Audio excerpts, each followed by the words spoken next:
Good afternoon, everyone, and welcome to PMI Live, the very first of the year. It's great to have you with us. This week, we're talking improvement trends for 2023. My name's Rich Seddon, Managing Partner at PMI, and today I am delighted to be joined by my good friend and colleague, Dennis Cromentine-Marsh, who is a Director Consultant here at PMI. And Dennis, I have just noticed we're on brand in PMI corporate colours, you and I. I promise you folks that was not deliberate. Let's hope we continue to be as on brand as that. Some housekeeping first of all. As always, please do take advantage of the chat and Q&A functionality. We are live, so do take advantage of this and put your questions, comments, reflections to us as we go forward. We'd like to say hello to those of you joining us on the live streams on LinkedIn, Facebook, and YouTube. We'd love you also to be able to take advantage of those live features. So if you do, please hop on over to pmi.co.uk/webinars, where you can still register. The link is still live, and you can come in and join us and keep us on our toes, as I say. So we're often asked why this topic each time we come up with these things, and there's two reasons. First and foremost, we get our topics for PMI Live from the Voice of the Customer surveys that we send out, and the section in there that you suggest future topics. So that's reason one. Reason two is kind of a bit of a start of the year. We're asked as advisors quite often to share our observations and insights across industries and sectors in which we work. So let me try this out on you folks. In our observation, the need for continuous improvement has never been stronger. Events of the last few years have proven that organizations require effective, capable, efficient, and flexible business processes. So thinking about that, organizations that have those things and also couple them with effective systems of improvement are amongst those that have thrived in the last few years. And as the shock of COVID has given way to supply chain crises, labor and raw material shortages, geopolitical and economic turmoil, cyber threats, energy security challenges, price inflation, climate emergencies, I think it's fair to say it's been quite the few years. But we shouldn't kid ourselves here, folks. This isn't just a phase. This is what life is like, and this is the situations that our organizations have to be able to deal with. Even a rudimentary understanding of world history tells us that there's no such thing as continuous stability in the environment in which we operate. So taken at face value, I realize it's a Friday afternoon, it's 3 p.m. in the UK. I could be setting us on quite a depressing course, and I appreciate that. However, this is PMI Live. Dennis and I are on brand. So here at PMI Live, we identify opportunity and adversity, improvement and stability in the midst of chaos. So what's my point I'm trying to make here amidst all these rather grandiose claims? It's this. If Dr. Deming was correct, and he was, by the way, when he said, for organizations, survival is not compulsory, then it follows that aiming for survival alone is not a viable option. We must raise our aspirations and seek to thrive, not just muddle through and hope that the problems go away. So to do this, our organizations need to evolve, and in doing so, continuously improve. And that's why we're here today, and that's why we've got 6 key areas of focus for you to consider in 2023 as you endeavor to thrive. So just to finish off before I hand over to Dennis, who's going to actually reflect some of those words that I've just said in an interesting new model that he's put together. Let's think about where these 6 topic areas come from. They're based on the challenges, as I mentioned, we see across industries and sectors. So I've mentioned some of them already: energy, scarcity of talent, cost of capital. We're seeing supply chain pinch points and new understandings of risk evolve across our customer base. We're also seeing in some sectors a mix of relief and surprise at how robust demand has been. Yet couple that with ever-increasing expectations of customer service, and we're in for a challenge here. So I've said this before, and I'll say it again. Improvement and process improvement and continuous improvement applies across the board, your activities and your organizations are critical if they are to thrive. So here we go, Dennis. I've been painting this picture. If those are the challenges, what are some of the solutions? Well, Rich, thank you for that fantastic introduction, and good afternoon to everybody present here. I hope you can see my screen. We can. Excellent. So, Rich, what you've just done basically is set the scene for me. So, and your question was, how do we respond to this as organizations? And then we'll follow it up with the 6 key trends with impact through the lens, of course, of process improvement. And then, what should you do as your immediate next steps and a summary? And this is it. It's about seeking to thrive. You mentioned it. It's not just good enough to evolve. We need to thrive. So from surviving, we then evolve. And therefore, we actually need to thrive as organizations. And as you're probably familiar with, when I create content for these webinars, I always think, what's the model that's behind this? What tells the story in the background, the red thread? So this is my red thread for actually the thriving of organizations. And it's these 3 elements. So CAR, consistency, agility, and resilience. Now, consistency means that we have consistency of purpose in the organization. We all know what we're doing and why we're doing it. Consistency of process. We now also have a consistent way, a standardized way of executing the jobs linked to the purpose. And then finally, consistency of performance to our customer base. The second point is agility. So we now need to recognize that we need to have, there's changes in the environment, internal, but actually more importantly, external to us. What sits outside the organization that may impact our purpose and therefore how we execute that. So we need to be able to deal effectively with those changes. And I put there, do not be afraid of PDSA. It does not have to be right first time. It needs to be good enough to evolve, to continue to learn. But that's it. And that's where the agility comes in, to learn very rapidly and very rapidly, therefore, go to a new state of being within the organization. And Dennis, I think, sorry to interrupt you, Flo, there. I think that's just on the agility point before you move on. I think that's the point I was trying to allude to with the comment of this is life, folks. The situations will arise, the unexpected things on a sleepy Tuesday afternoon will happen. And that's where, for us, agility comes in. Absolutely. It's keeping your eyes and ears open. So whatever you do in your daily process, like in the morning, read Bloomberg at breakfast, see what comes up from there, or whatever other media channels you choose to use. The third point, therefore, resilience. Think about resilience within your organization to deal with changes, but also within your wider system. I'm going to talk much more about that specific point on one of the key trends with impact. So CAR. Now, what's the benefit of this model?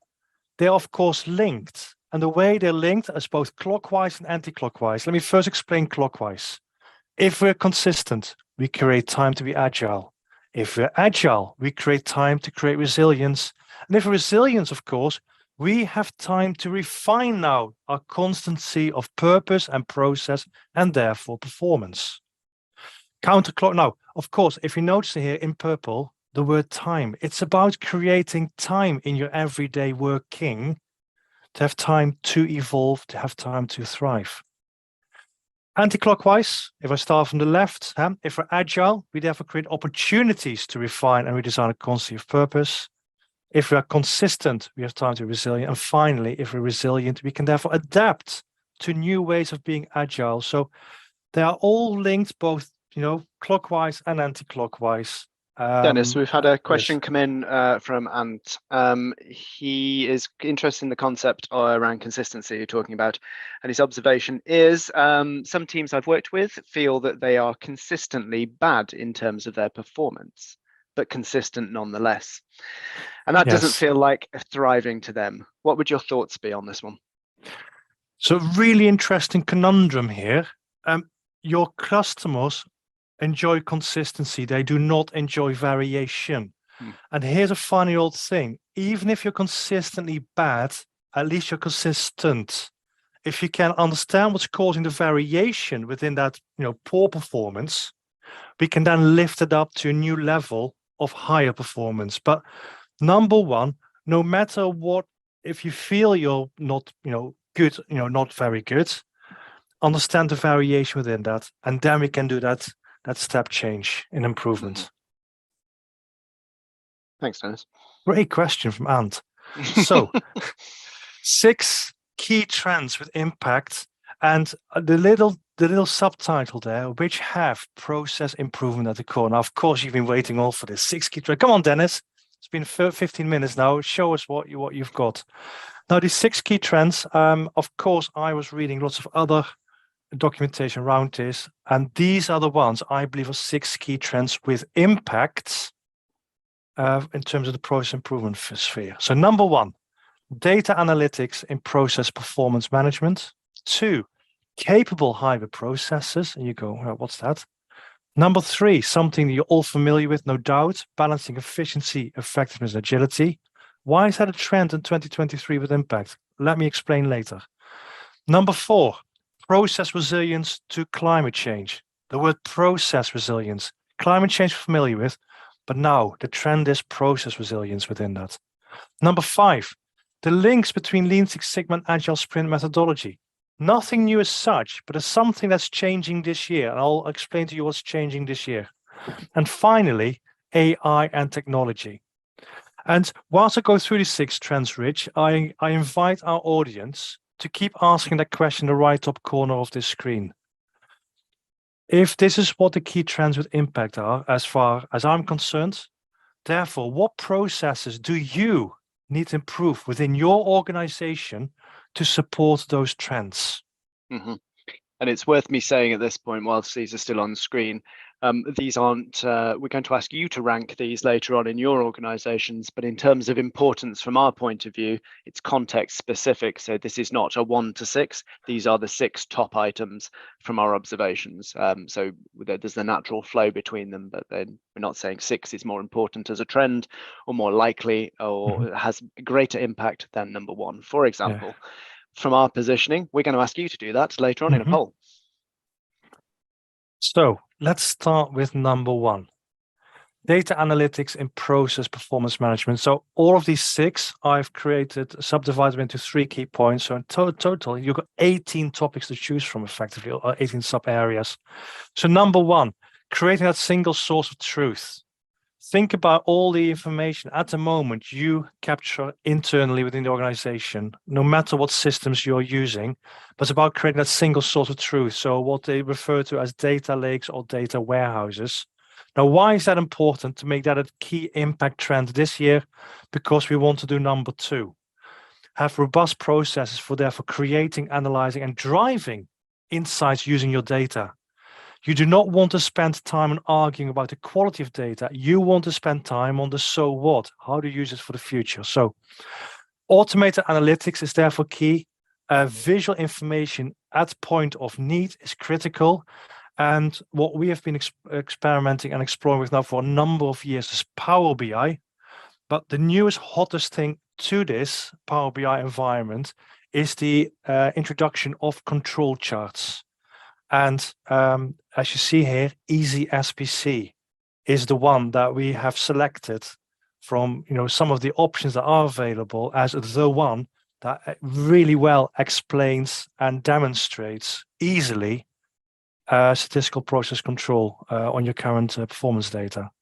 Whilst we're thinking about it, Dennis, I believe you and I are back at the end of February jointly with Easy SPC doing a live demo of that. So I'll be using some real data in Power BI for you folks in PMI Live in February. So do register and you'll see that technology in action. Really exciting. I'll talk more about it later on. Yeah. So we've got number 1. We've got number 2. Now we can move to number 3. We don't have to argue now about past performance anymore, about the quality of the data, where the data come from. Therefore, we can now use all our brain power on predictive modeling and scenario planning. There's now a number of software solutions that have come to the market and they are maturing.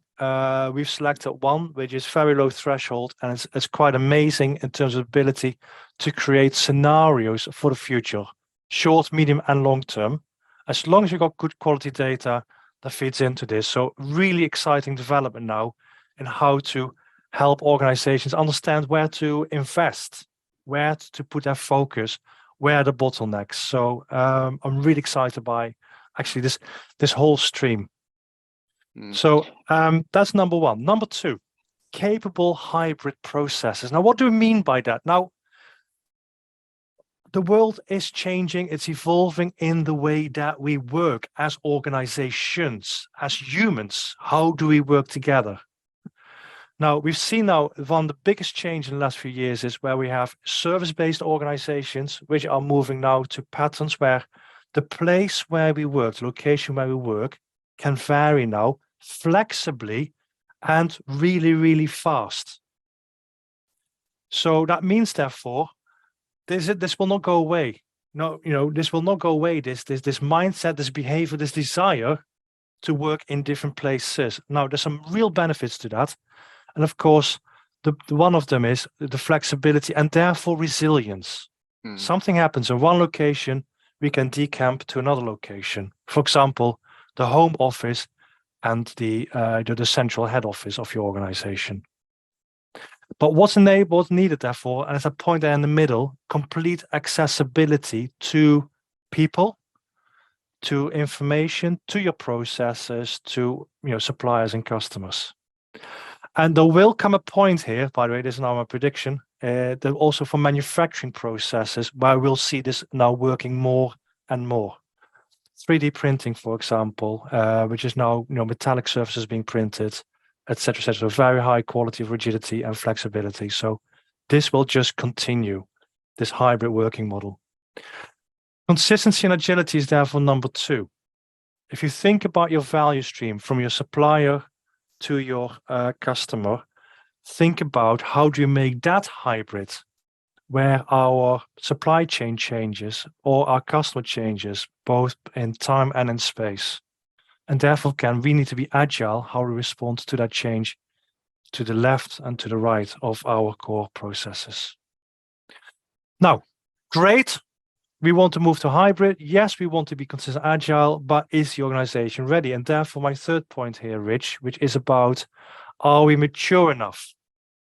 And therefore, we need to do an assessment. So it's called PEMA, P-E-M-A, Process and Enterprise Maturity Assessment. Because it's not just good enough, as you well know, as process improvement experts, to make sure your processes are capable. Is the enterprise actually ready to listen and lead, therefore, the change that you're about to embark on if you want to choose these 6 key trends with impact? So do that assessment. It's a fantastic way, therefore, of understanding these 2 critical points of the same coin. And if they work in tandem along this roadmap that's part of this assessment, then you know where you have to put your energy. I have seen organizations, Rich, where people are working very hard on process maturity, but the enterprise is lagging behind, and therefore all that good work that a group of people has done actually then falls into this vacuum, this abyss. Mm-hmm. Dennis, I was just going to say, add a couple of comments to this, because as we were developing these slides, we were, as you know, we were exploring the different working practices we're seeing in our clients. So this shouldn't be confused with we're saying that be ready for home working or remote working. Clearly, the world's moved on from that; it's proven capable. Depending on the policies within your organization or the type of work you do. Our point here is that be ready and be capable of flexing those processes and the location that those processes are executed in and the working style of your people. I mean, it's intriguing, isn't it? I don't know if how many people saw the piece by, I've just got it here on my screen, Fortune magazine this week. The Morgan Stanley CEO said, working remotely is not an employee choice. They don't get to choose their compensation. They don't get to choose their promotion, and they don't get to choose to stay home 5 days a week. Well, all I can say to that, frankly, is good luck. with that policy. The expectation of employees has moved on. And also, if you get your processes and your structures and your comms processes correctly, that is, well, the only place that attitude belongs, frankly, is the ARC. And you'll be setting yourself up for yet another shock when you have to deal with a change in circumstances, a change in environment. And one of the points that Dennis is about to move on to is talking about climate resilience. Put that together by ignoring hybrid capable processes, and you're in trouble, folks. Yeah, and I'm sure you're experiencing it all the time at the moment. So I'm sure you have all stories around this. So this will not go away. So make this a key focus. But underlying this, of course, is capable processes, process management. And especially also if you're a multinational, think about where your head office is, think about where you are in different parts of the world. Can you export flexibly and agile to a different part of the world the processes by which people operate? So, so as you said, Rich, beautiful lead in into two of the other sections that come now. So first of all, balancing efficiency, effectiveness, and agility. Now, we talk a lot about these topics, and I'm sure you're all familiar with the three topics: efficiency being internal, effectiveness in the eyes of the customer, and agility, how we adapt to changes in demand by customer. That's why we use them. But now I've twisted them a little bit and changed the lens. So efficiency, the hidden factory. Time and time again, when we work with organizations and we start to do diagnosis on where the problems, the pain points are, we see that there's a hidden factory, the rework, the thing that we do every day and consider normal, which actually is not normal. It's not right first time. So we need to actually get rid of that in an aggressive way, to just remove all these sources of pain, of waste. Price inflation, recession are driving, of course, right now in terms of desire for organizations to really look sharply at their cost basis. But you could easily say talent scarcity is as well, though, Dennis, on that too. It's one of the key drivers we're seeing as well. No, absolutely. Organizations wish to grow, but haven't got enough people. Yes. So waste firmly on the agenda. And interestingly, customer impatience in terms of waiting for something, that is reducing every month, every year. We see that attention span, the preparedness for people to wait on something to be delivered to them, whether it's a product or a service, a piece of information, it becomes more and more at point of need. And the need is right now, not tomorrow. So you see any organization that's capable of delivering at point of need, they are effectively thriving, whereas others have to choose to survive because people stop working with them. Number two, effectiveness, innovation in this case. So innovation, of course, you see it buzzword, we must be innovative, we must be creative, but to evolve is to be comfortable with innovation and have methods by which to innovate, and therefore comfortable with plan, do, study, act. So think about the methods, whether it's lateral, parallel thinking, or TRIZ, some of the top three, my favorites, all of those three, they really, really work. You do not have to be creative yourself or think you're creative. These methods have been proven to make you more creative than you think you are today.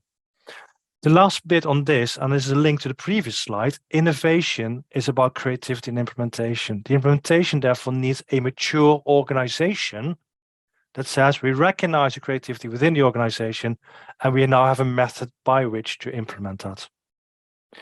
The last point here, Rich, is about agility, and I want to talk about disruptors.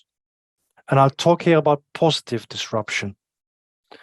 And this is specifically about employees which are, considered, classed, diagnosed, assessed as neurodivergent. So not neurotypical, but neurodivergent. Organizations have actually woken up to the fact that they have most likely neurodivergent employees within the existing organization. So let's not hide it, because we've had to hide this for a long time because it was not being accepted. Are you talking in the first person by any chance, Dennis? Some bittersweet experience there, Rich.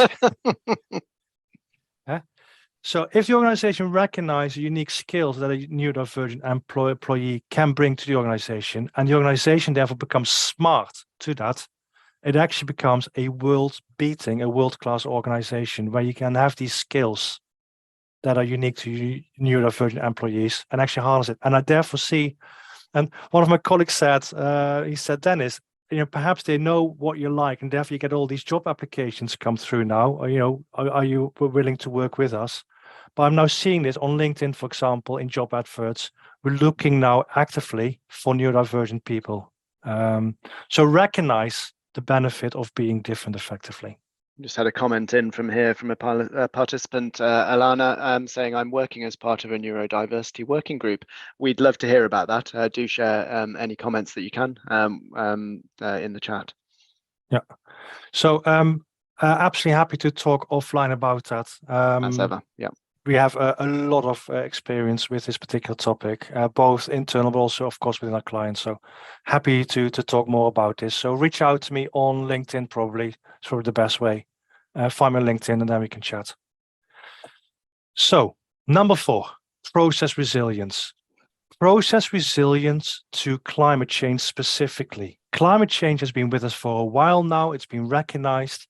I think especially last year, the extreme weather conditions across the globe have actually had a major impact on people's rethink. Of course, COP27 has happened as well. There's continuing political pressure on dealing with it in an effective and efficient manner, not just playing games. So number 1, it's impossible to ignore sustainability on any agenda. So when I work with senior leadership teams, it is there in black and white, and it's percolating through the organization, and it's now in people's DNA as part of this is what we're trying to accomplish in organizations. Now, here's the key thing. Whom should be doing this? It's the process improvement teams, which are key to enabling this within your system. You go, well, I thought this was part of the eco team, the sustainability team, or perhaps a team that was dealing with carbon neutral technologies. No.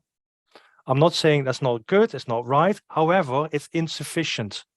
Think about resilience in your processes. How are they able to deal with climate change? And therefore, any improvement project, make this part of your questions. Is this a project that will have benefits in terms of cost, EBITDA, customer satisfaction, but also impact on the environment? So number 2, therefore, process resilience is therefore key to survival. It is a survival mechanism. Let's not kid ourselves. There will be situations where you will be in survival mode. So therefore, challenge your organizational design processes. Now, and that's where I stopped until, and you see that at the bottom, I was listening 2 weeks ago to our Leading for Business Excellence podcast, and the former chair of the Environment Agency, Emma Howard Boyd, CBE, had a discussion with Suze, and she said, actually, if you only think about your own organizational process design to resilience, that's only half of the equation. The other half is my point 3, therefore, and as thanks to Emma, it's about systemic resilience. Now you've got your own house in order.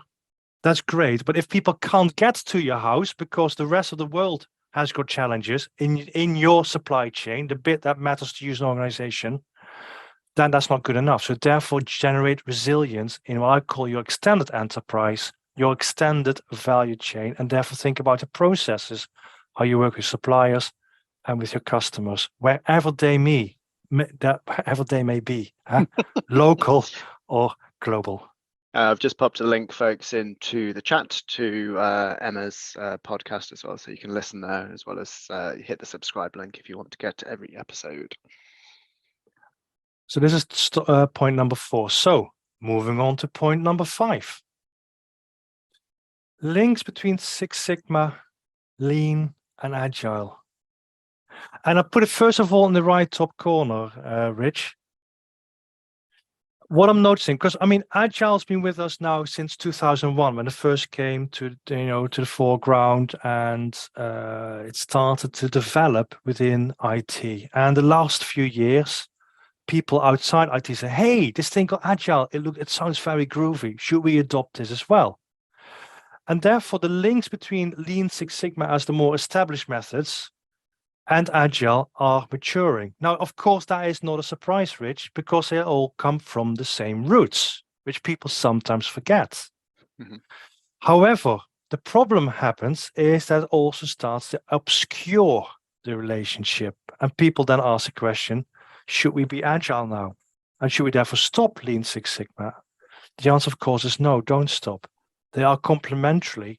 They are not mutually exclusive. So, therefore, go to that first question of the 3-question model, Rich. What are we trying to accomplish here? Yeah, so Six Sigma, of course, the key question is, I've got a problem and I don't know the answer. We need to do diagnostic. So therefore, on target minimum variation. That's what we're trying to accomplish with Six Sigma.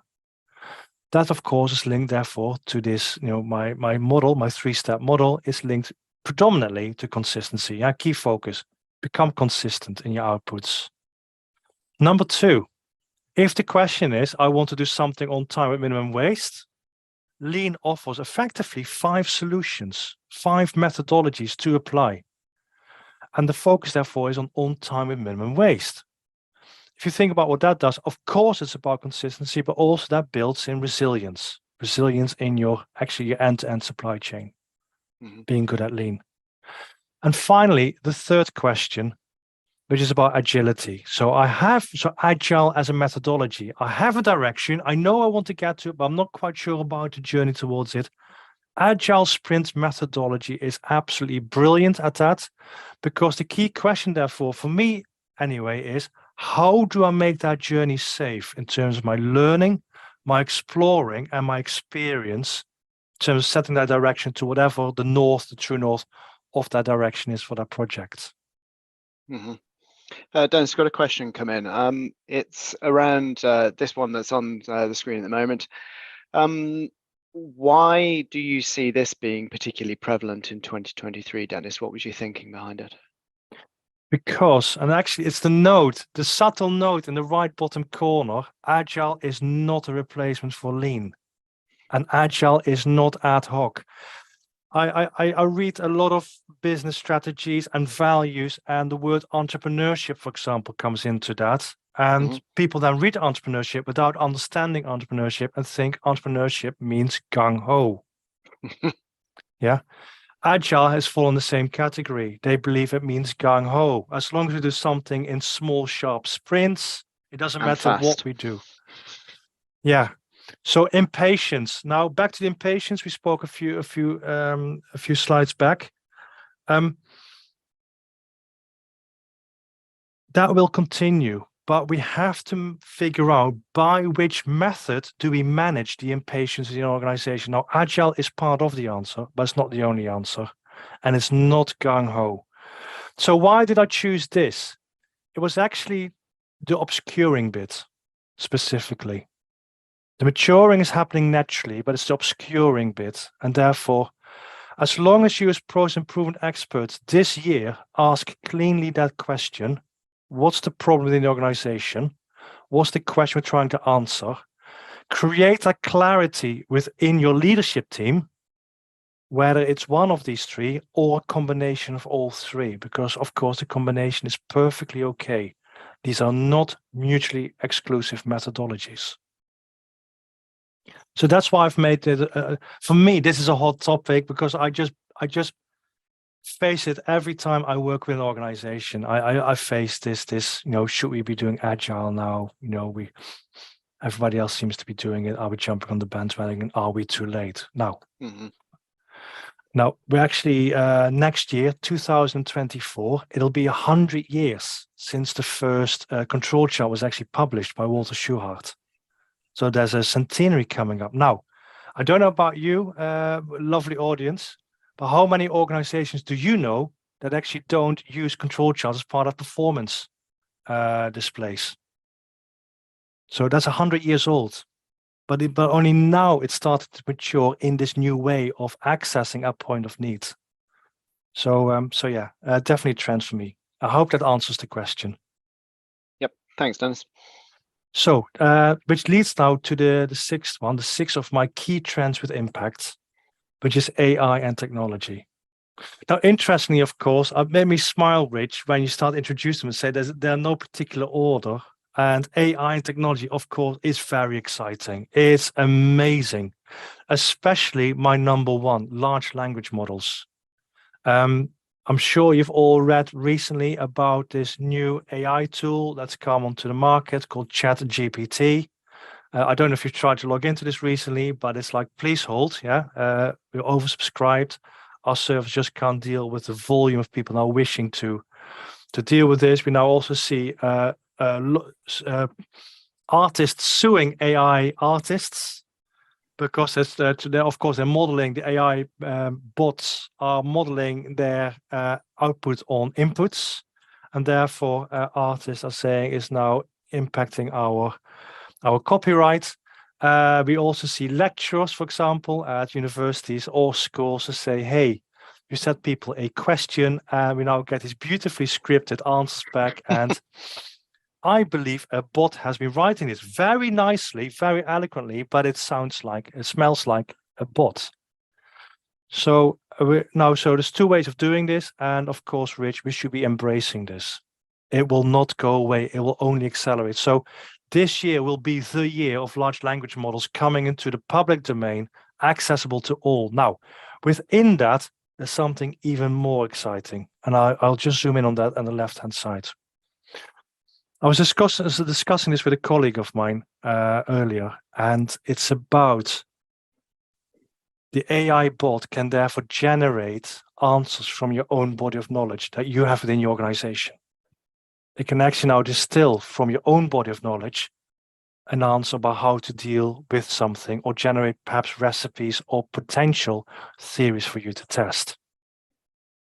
Now we can also link that to external sources. So link the external sources, the public domain, the Google sphere, if you want to, other tools are available, of course, yeah, and link it to your internal sources. And then this leads to the question, and interestingly, I wrote about this in 2014. What if AI sat on your company board? It is going to happen. It is going to happen. So I was little bit smug this morning, Rich, when I thought, actually, I wrote this back in 2014. This prediction, this would happen. And at the time, of course, Star Trek Enterprise, Next Generation, it was called Data. This AI bot called Data. What if Data sat on your board? It is going to happen. Number 2 here, Rich, interconnectedness. Think about digital transformation has been happening, but what we'll see this year is the acceleration thereof, because we want to be agile, we want to be resilient, we want to have the consistency of purpose. We recognize, therefore, we have to do that within our production environment, but also in a service environment, and then link the two together. Where I see interconnectedness, I still sometimes observe in organizations where it is happening in silos. Mm-hmm. Parts of the organization are really far ahead, particularly, of course, in the IT environment. They are working very hard on it, and then the rest of the organization is lagging behind. Even worse, if you have an organization which is distributed, where you have offices and field-based activities, and the field-based activities are often then the black sheep of the family when it comes to adopting this. And you see the IT organization really pushing very hard to try their best to get them on board, but that will have to happen more and faster. And of course, think about cybersecurity in a safe way, that we actually protect our ability, our resilience to work, even if the outside world is trying to get in. Mm-hmm. So last point here, Rich, RPA and workflow automation. Again, these topics have been around for a while, but what I still notice is that organizations are lagging far behind, and therefore it's about that standardized and waste-free processes where we have to focus on as improvement specialists prior to automation. I see too many examples of people who have spent a lot of money on RPAs, for example, but they have exported broken processes, immature processes with too many things that get dropped out, and then have to go to a human resource to then do the recovery. Yep. And I don't know about you, but I would love to be in a position where all the mundane work is done by RPA and workflow automation, so we can use our beautiful brains for those true challenges, like predicting the future, scenario planning for the future. Is that what you were trying on Monday, Dennis? trying to get the mundane tasks taken off you. No comment. No comment. So, Rich, those are my 6 key trends for 2023. And they're all exciting. And like you said at the beginning, they all demand time and space. I don't think one of them is more important than the other. I mean, from my perspective, I've also witnessed, of course, what we're doing inside PMI. We're giving time and space to all these 6 in effect. So we see them more holistically, and therefore we recognize they all help us with consistency, agility, and resilience. But what I would offer to our audience here is the 3 questions on the left-hand side. If these are the 6 key trends, Rich, therefore, what should you do? And here's my counsel to you. Think about what is your current strategy linked to these trends. Now, perhaps your strategy was set the 1st of January. It may happen the 1st of March. That are quite normal times to look at these. Have a reflection linked to these trends. Are we actually now recognizing these trends? Are we meeting them already? And then, of course, the sub-questions, are we actually mature enough in our process and our enterprise to embrace these 6 key trends? So therefore, number 2, who do I need to engage with to understand our ambitions? Because we may have to change them, or we may have to change our emphasis or bias.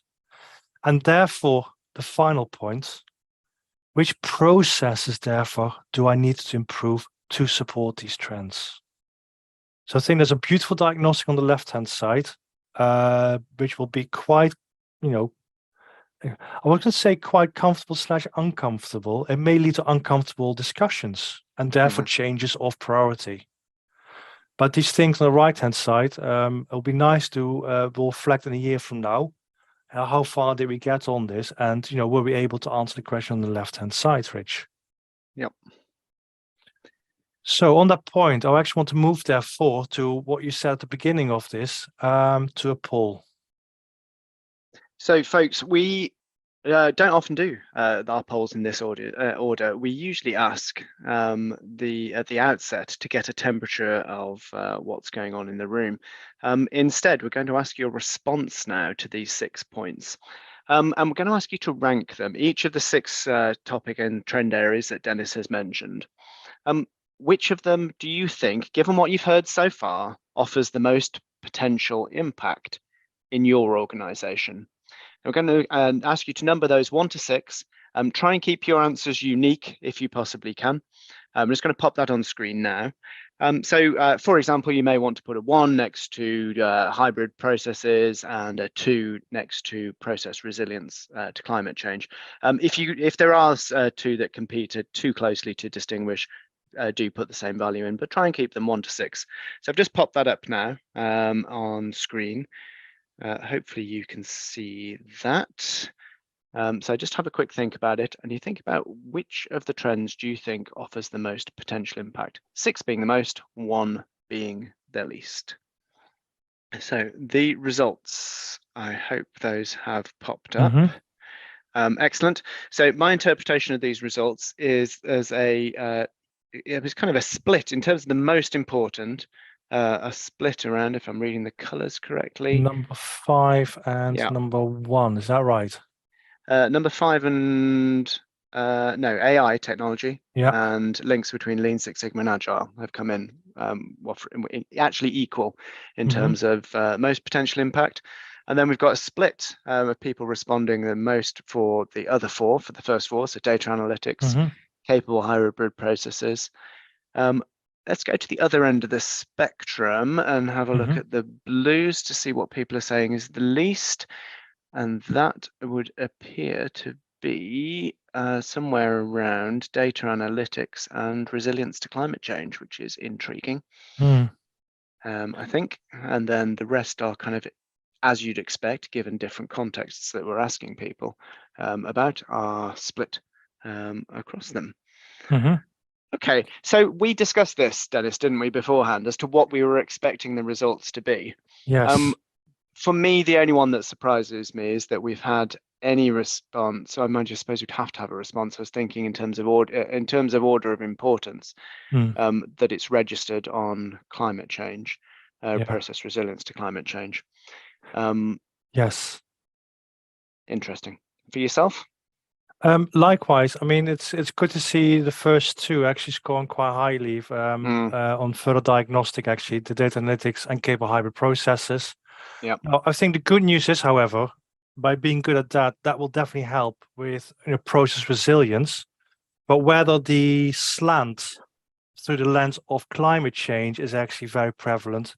So my counsel would be, therefore, to our audience is to reflect, therefore, specifically on that and think, are we resilient?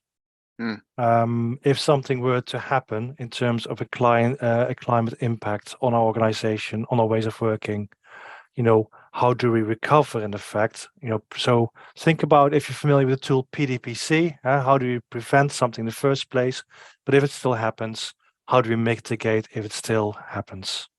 So by the way, there's a top tip for you. Go and do PDPC on climate resilience around this. I'm just thinking about this. One of the opportunities we've got in future is to ask this question at both ends, before and after, and we can assess the any change of perception on it. Yes, good shout.